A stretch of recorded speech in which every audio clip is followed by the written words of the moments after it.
I'm just saying, like, I don't believe. I think our government's full of shit all the time, and if that's the case, All the time? I'm gonna be reluctant, bro. We spent our entire youth fighting in Iraq for what? I mean, For bullshit bald lies. eagles and shit. Dude. Yeah, like, hey, listen, we're fighting them over. Afghanistan, less bullshit. Of course, lies. of course. Iraq, Hey, we're gonna fight them over there, so we don't have to fight them over here. and there's an. How many times did you hear that? Well, what do the best lies contain? An essence of the truth. Mm-hmm. You know, the stickiest, best lines, and conspiracies too. They contain an essence of the truth, so people can point at the aspect that is true. Yeah, it's. Yeah, I spent a lot of time thinking about those. Just shy of 17 years. I also don't regret it though. I don't either. It made me the person that I am today, but I also want to be more than just that time in my life too. Of course. No, I mean, I talk about it all the time on my show because I think deploying and being in combat and experiencing that was like transformative for me. I wouldn't take it back, but I can also look back on it with honesty and just be like, why was I in the streets of Ramadi shooting some guy? What was the real point of that? And it wasn't because Saddam had weapons of mass destruction, and it wasn't because they were going to come over here and kill our families. Like, what was the real cause of that? Did I ever tell you I hit the #1 chem bio target in Iraq? Yes. Yeah, that was our number. That was our fucking 0-day target. Agricultural school. Ever tell you I lost my nods on that target? No. I went back and got him. I was sledgehammering a fucking door open. I had flipped my nods up, had ripped my gas mask off, and in my infinite wisdom, fucking brought the hammer straight up and smashed it. Got into the door. Just so you know, there was textbooks in there. We secured them. Not a big deal. We get outside. Was that the Jessica Lynch target? That was #2. Oh, okay. This was okay. the #1 chem bio target. We had looked at this fucker for months. We had like 3D models. They're like, this, look at the air conditioning on This is where the weapons are? They're like, no, there's no reason why there'd be this type of air conditioning on the roof. I'm like, I don't know. Have you ever been there in August? Because I feel like there might be a reason to have that. I know why. Yeah, hot as fucking balls. No, we go out and I reach up to bring my nods down and they're not there. This was my first ever real world target. Let me tell you about the thoughts I internally had. Did you start stress sweating right away? Not a whole lot was going on, so I slowly just backed up away from my team and retraced my fucking steps, and my nods were laying right by that door. Dang, dude. But I had to run out to the helicopter with like my gun and then holding them to my face because I broke the bracket. Well, bro, this goes back to what you were saying, like, because like, do you think the government really knows? Like, was the whole thing just incompetence? Like, someone said They Saddam 100% has weapons of mass destruction, so we got to go find him. I think they reversed in Iraq. Looking back on it now, I think they smashed a square peg into a round hole. Mm-hmm. Afghanistan, easier to justify for sure. But we also accomplished what we needed to in Afghanistan in about 90 days. Yeah. Staying for 20 years was a fucking fool's errand. And I hate saying that because of the amount of time that I spent over there and the amount of blood, sweat, and tears in death and destruction of families. You can make a little bit more of an argument, but it would have been so much more sustainable to use a smaller force, a strike capability as opposed to trying. We just don't do well owning terrain as the U.S. military.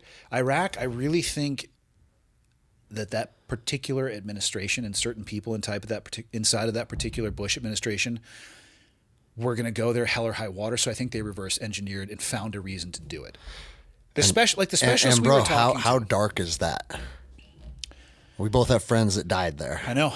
And they reversed engineered a reason to send us and our buddies there. Like, people should be strung up for that. If we're being honest, right? That's treasonous activity. Yeah. And when you talk to most veterans, they have arrived at that same conclusion.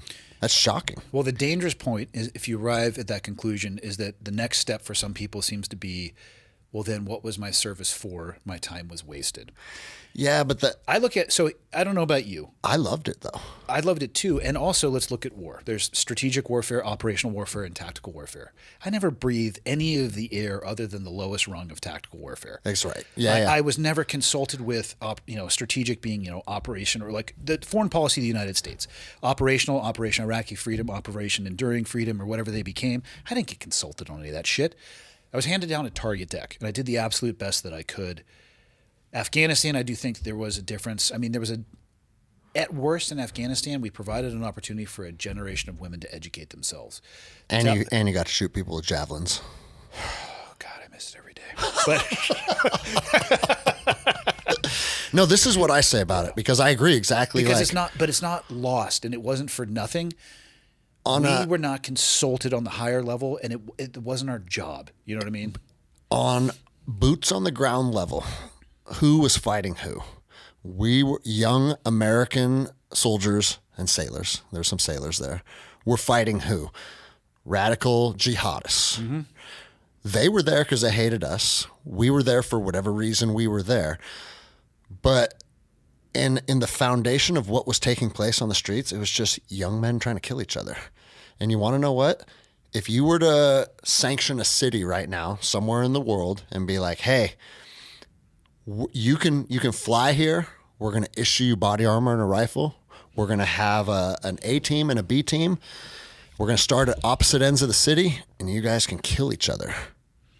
I bet it would be fucking sold out. Are we going to monetize this? Well, Do we have hopefully ads? we could. Yeah, hopefully you and I. Yeah. But the thing is, it's like violence calls to young men. Yeah. And, like when I lived in Los Angeles, when I was a deputy down there, I saw this, like, it was funny seeing the gang behavior. Man, you could make direct correlations to the shit you and I did. The military meets all the same criteria as a gang or a cult.